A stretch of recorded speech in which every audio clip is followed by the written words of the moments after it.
In this episode, we want to talk about 5 specialized visas now being offered in Saudi Arabia. With these visas, you can get long-term residency and even permanent residency.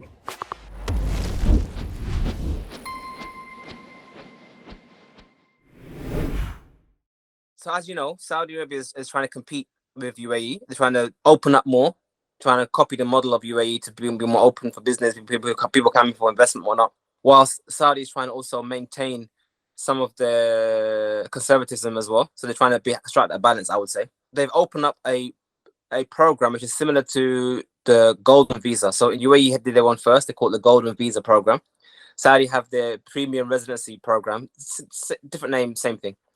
But essentially, there are more ways now to live in Saudi Arabia beyond employment, which is just normal iqama, and beyond setting up a company.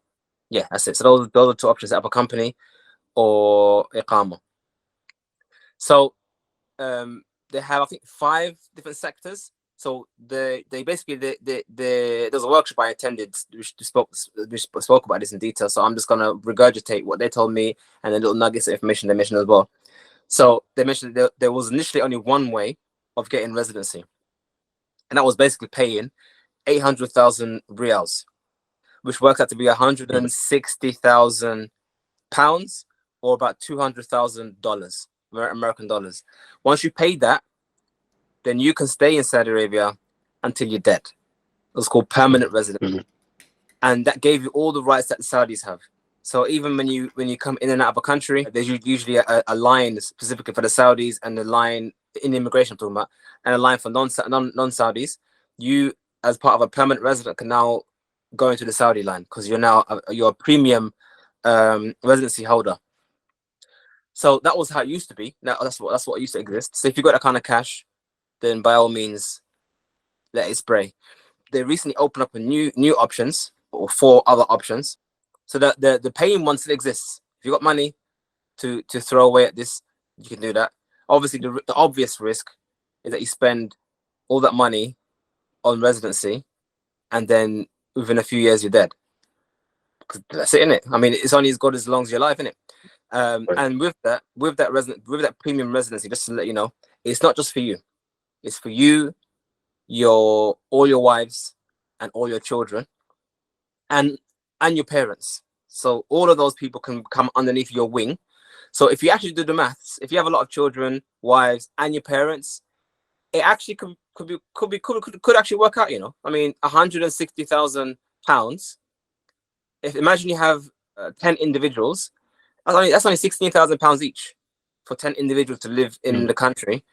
I'm just saying, if you think of it that way, then it could work out, and it allows you to buy property and set a business and do whatever you need to do in Saudi Arabia. So if you've got the kind of capital and you've got a large enough family, then you could pull your money together and your resources together, and you could purchase that. But they expanded that option to a yearly version whereby you pay only 100,000 riyals, which is about 20,000 or 16,000 pounds. Or about $25,000 every year, and every year that gets reduced by 2% until about the 5th year. And I think after the 5th year, you can apply for permanent residency, but I'm not sure the details of that one.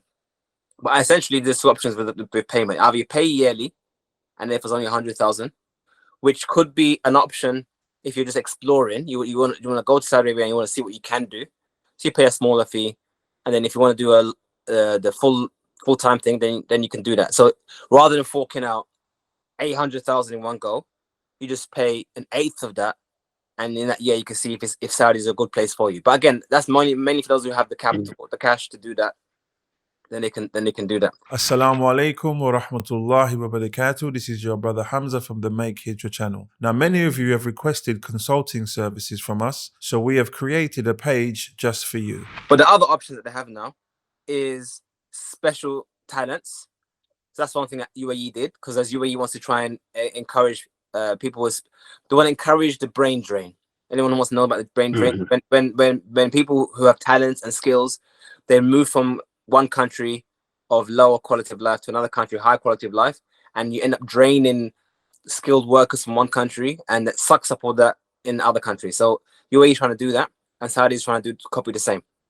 So if you're a doctor, if you're a specialist doctor, a researcher, you have some unique talents that Saudi values, and they have the list on their website. Then you can actually just go online. You pay about 4,000 riyals to apply, and if you qualify, that's it. You get premium residency. You can just live in Saudi Arabia with this premium residency. Now, again, this is only if you have certain skills that they want. I know specifically medicine is one, research is one. Maybe like an influencer. Like if you're like a very famous influencer, that kind of stuff, that also works. There's quite a lot of options, you know. But again, that's one of the benefits of attaining a good level career and education. So further education leading to a good career, maybe even something like a well-known architect, maybe whatever it is. The list is on the website, and you can put the link to the website information in the description. Then the third option is what's called gifted. So the other one is special talents, and the other one is gifted. Gifted basically means sports related stuff, and again, it's part of that whole sports washing that Saudi is doing. So if you're a professional boxer, a professional BJJ, Muay Thai fighter, some kind of sports kind of thing, table tennis, whatever, anything to do with sports, basically you can just hand in your application, pay 4,000 riyals as part of your application fee, and if they agree, ahlan wa sahlan, you're in the country. And with these two specifically, sorry, not two, with the special talents one, you need to be in the country as a resident first. You can't apply from outside the country. So that's the difference. So the way it seems to be is that if you're already a doctor in the country, or some kind of medical profession, or you're already a researcher, or especially things like AI industry, especially artificial intelligence, machine learning, blockchain, that's actually in the list of things, special talents. If you're already working in Saudi Arabia in this specific field, in these cutting edge fields, then you can apply. If you're not residing there with the iqama, you can't apply. And I know this because I tried myself. I tried myself to apply, and I got through the whole application thinking, yeah, I can probably get in. And then they said, what's your iqama? Like, I don't have one. And they said, you have to have it. Like, that last thing. So that's one thing to think about. If you have a special talent, try and get a job in Saudi Arabia, and once you get that job, then you can apply for that. And once you have that, then essentially you kind of detached yourself from the job, meaning that you don't have to be in the job anymore because you have a special talent. They want to keep you there, even if you've left that employment. Does that make sense? So it's like an upgrade. You get there with the iqama, and then you upgrade to the other level. But then you have other things like the entrepreneur residency, and that basically means if you have a certain business, you have multiple business or a single business, and you want to open up a new sector, again, especially to do with like AI, machine learning, data analysis, that kind of cutting edge thing that they want to do, robotics, and you want to open up a kind of business in Saudi. First step one, have your business, your entrepreneurial business, functioning and working outside of Saudi Arabia. You have to have that step. You can't just walk in and say, I'm an entrepreneur, I want to open business. No, you have to have a company already outside of Saudi Arabia first. Step number two, you apply for the entrepreneur license. You obviously explain what you're doing and whatnot, and then you get your license one up. And then from that procedure, then you can open up your branch of your company in Saudi Arabia. So the way they've set it up is that you have to have your business operating as a branch in Saudi Arabia. You can't open a business as though you're based in Saudi Arabia. That makes sense. So Right. now, the reason why they've done this, again, I was asking why. I asked why be so restrictive and why I have these things, is because number one, at this stage of opening up, they kind of want to prioritize quality over quantity. Whereas UAE was like, whoever, just come, just whatever you're doing, whatever you want to say, just pay us the fees and have your company. Saudi's more like, no, you can come, and there's nothing wrong with that, but there has to be some kind of substance first. So you can't just come in with an idea and do that. So that's one thing. And then once you get granted that entrepreneurial visa, then you can you can stay in Saudi Arabia. And on top of that, you can actually sponsor other individuals. So it's quite good in that regards. Once you have the entrepreneurial residency or premium residency through entrepreneurial route, you can actually sponsor, I think, 5 other people as special talents. So imagine you had a business, you're now the entrepreneur, you're now the manager of the company, whatever, and you wanna put forward 5 of your employees for premium residency as special talents. You can put their application forward under yourself, and you could be like a recommendation. So in that regard, you can do that. So it's quite good. Again, if you can organize yourselves with other people, you can spread the love. You would have one set of premium visa, and they would have another one as part of a premium visa. Get your copy of the Hijrah Handbook at book.makehijrah.com. Another option. So the 5th one, I think I said, number one, 5th one, whatever, 4th one, is investment, which sounds similar to entrepreneur, but it's not the same. Investment means you have an idea, and you present your idea to they have a set list of companies, investment bodies, and they have a white list. You can't go to anyone. You have to go to these whitelisted companies, and if they find your idea compelling enough, and they want to invest in your idea, your business, then they can invest in your business, basically. And there's 2 tiers. If they give you, I think, 400,000 riyals investment, then that gives you 5-year residency. And if you can secure an investment of, I think 2 million riyals, then you can get permanent residency as part of that option. So there is an option of, if they like your idea and you get investment idea, then you can get your premium residency in that as part of your residency. And the last one would be real estate, which is probably everyone knows that one. It's very simple. You find a property worth 4 million riyals, and that's it. Buy the property, and then you can just stay there. Now, 4 million riyals is about £800,000, which is about $1 million. That's it.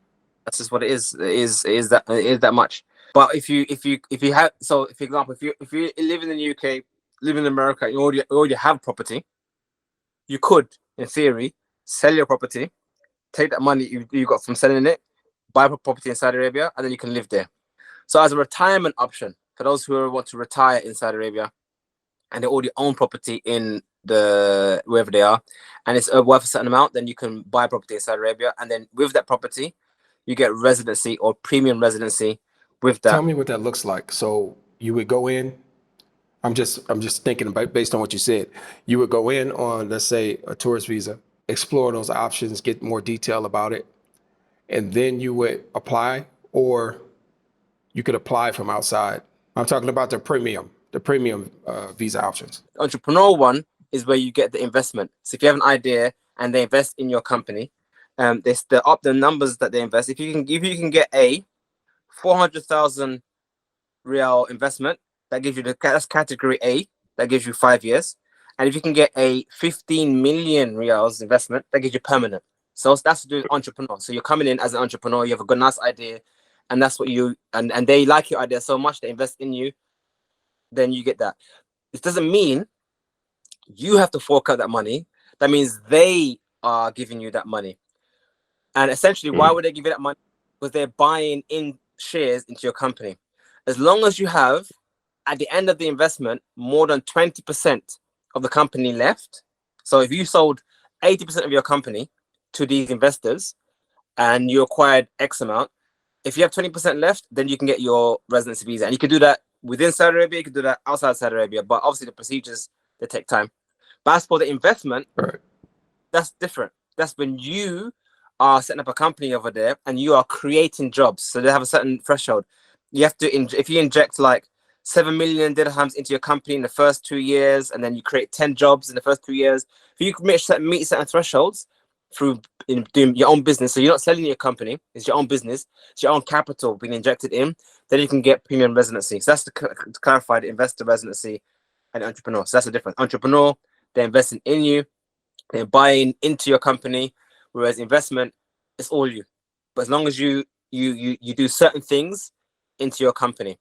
That doesn't mean, by the way, and one guy who was there, he said, what happens if you invested your time and effort into the company, it doesn't work out? Do you have to leave? And I said, no. If your company failed, it failed. But your visa is still, your premium residency is still valid until it ends. So if it's for 5 years, your remaining 4 years is still valid. At MakeHijrah.com, we're dedicated to helping Muslims like you make the move to the Muslim world with ease. Our latest project is the Hijrah Readiness Assessment Test, a short, insightful survey designed to help you identify your strengths and areas for improvement on your Hijrah journey. Visit HijrahTest.com now and start your journey towards a successful Hijrah, inshallah. So yeah, back to the revision. So number one, if you want to buy, then you just buy it. Just get an e-visa waiver, step into the country, put forward the application, pay the fee, and then you get your premium residency, and that's it. That's if you paid for it. Number two, if you wanted to buy property, again, step into the country through your e-visa waiver, find the property you want, sign the contract, acquire the property. And by the way, this means you have to acquire, it has to be a fully paid property. Can't be a mortgage. You have to have it paid and done and dusted. It can't be a building that's going to be built. The building has to exist. So that's the difference between that and UAE. UAE removed that condition. UAE, you don't have to have it paid. You can still have a mortgage and still get the golden visa. So like I said, all these options pretty much are available also in UAE. But UAE is easier, as you can imagine, easier competing. So if you bought property in UAE, and it's cheap, I think their limit is 2 million. If you have 2 million dirham, which is half the price, that's about £400,000. If you bought property of that much, and you have a mortgage on it, not that I'm encouraging mortgages, obviously mortgage is haram, but if you had a payment plan, actually not even that, you can actually buy a property in UAE with a payment plan that is fully halal. That doesn't exist. It's just that the duration is shorter, maybe like 5 years, 4 years, and obviously what you pay monthly is a lot higher because obviously you're trying to finish it in 5 years rather than 30. It doesn't exist. But there's no such thing as a halal mortgage as for 30 years. It doesn't exist on planet Earth. But if you have that plan in UAE, you can still get your golden visa in UAE. Saudi Arabia, no, it has to be paid and done and dusted, and that can be done with the e-visa waiver. The other option in terms of special talents, and I'm assuming gifted as well, you kind of have to be there first, and then you apply that way. But on the gifted, I don't know. I'm not confirmed. I'm guessing that it's like the special talents one. I'm guessing because they kind of say I'm similar, but it's possible that the gifted one, especially as it's to do with sports, you may be able to get it outside. As in, if you're, imagine you're Mike Tyson, I'm sure they will allow him to come in if he applied for it. I'm sure he doesn't have to get a job in Saudi to get that. But especially the special talents one, you have to actually be doing that talent in the country for it to be converted into a premium visa. And the investor one and the entrepreneur one, again, you don't have to be in the country to apply for it. You can apply for it from outside the country. In fact, the entrepreneur one, you have to have your company already outside anyway. You can't do it any other way anyway.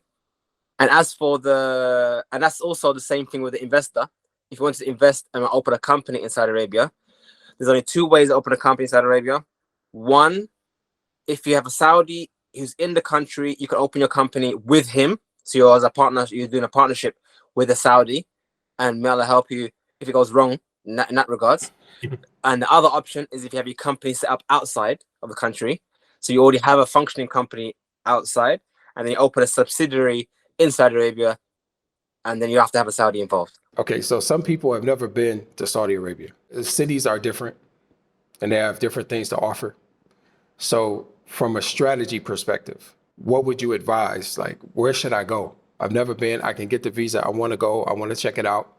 So based on your experience, what would you recommend they do? Where would you recommend they go first? So that's a broad question. I'll try to be as brief as I can. And I would say it really depends on their goals and objectives. What I mean by that is, and also their finances as well. Because if you have quite secure finances, you have a bit of cash available, and you have some free time, then you can easily get an e-visa waiver and spend time and just go place to place. You can check out all you need to check out. You have the religious element where you have Mecca, Medina. You have the business element where you have Jeddah and Riyadh. And you have, you can do lots of things. You could check out the different.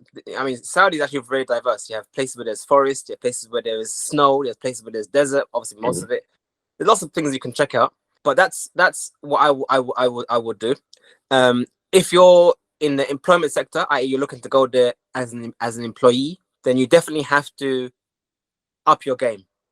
That's what I've heard. So, for example, the good old days of getting a TEFL, and that's it, you get a nice four grand job, a nice fat villa. Them days are long gone. Everyone's competing now. Everyone has master's degrees, PhD now. If you go on LinkedIn, look at these jobs. They're asking for degrees in English and masters in English. They're asking for a lot of things. Not that you need it, because at the end of the day, if you find a job that needs an employee and you're only available, they don't give you the job. But the competition is stiff out there, and you're competing with everyone else. So you have to really offer something unique, offer something special. So if you're gonna go out there for employment, I would suggest first and foremost work on your LinkedIn profile, work on your CV. I've been told by multiple sources, especially recruiters, that in the Middle East, CVs go a long way if it has a picture of you.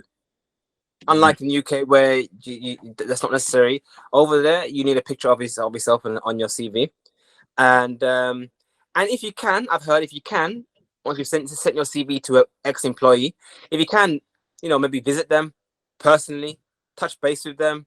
That goes a long way. It doesn't mean you get the job, but it does go a long way, as opposed to just sending your CV. So that's the employment route. But if you're looking at business entrepreneurship and whatnot, the other options that are available, then I think feet on the ground would help a long way. It will go a long way to gauge the environment. UAE, and don't think that UAE and Saudi are the same thing. You might think, because I've been in UAE, that Saudi is the same. It's just not the same. The people are not the same. The environment's not the same. The market's not the same. It's not the same. Similar, as in it's both hot, but it's not the same. It's not the same. You don't know what country is better for you, Hijrah wise. You hear about Kuwait, you've heard about Qatar, you heard about Saudi, you heard about Oman. Everyone has different stories, especially those who've been following Make Hijrah channel for a while, of all these different interviews. Everyone has a different story, different things they like, but you don't know what you like. So what you could do is you can get a tourist visa and check out all of them. Spend some time in each region and do it once. That could be an option. That's a positive. And I think also we have to, as Muhajir, also change our mindset. Stop thinking about, I want to go to X country so that I can live a better life. That's great. And that's obviously you should look towards. But also we should think to ourselves, how can we improve their lives? How can we add value to where we're going? If you make that as part of your plan, part of your objectives, it might make you see things differently. You're not going there to take, you're going there to give. You're not going there to isolate, you're going there to integrate. It's different. One of my friends was telling me that his friend moved to Medina, and the first thing he asked was, where's the local compound that he can go and he wants to live in a compound with Westerners. And he's like, why do you want to do that for? I mean, you've come all the way from the UK to live in Saudi Arabia just to live with the Brits. I mean, you don't live with the Muslimin. And you know what I'm saying? That kind of mindset, it seems that kind of, we're still very isolationist. I think Americans are less so. I think Brits are more isolationist than Americans are. But still, I would almost draw a parallel to almost like a colonial thing, whereby we are different. No, be with them, not different from them. Live with them in their communities. I even know a brother in UAE. Specifically, he went to go live in the areas where the Emiratis live. So his neighbors are all Emiratis.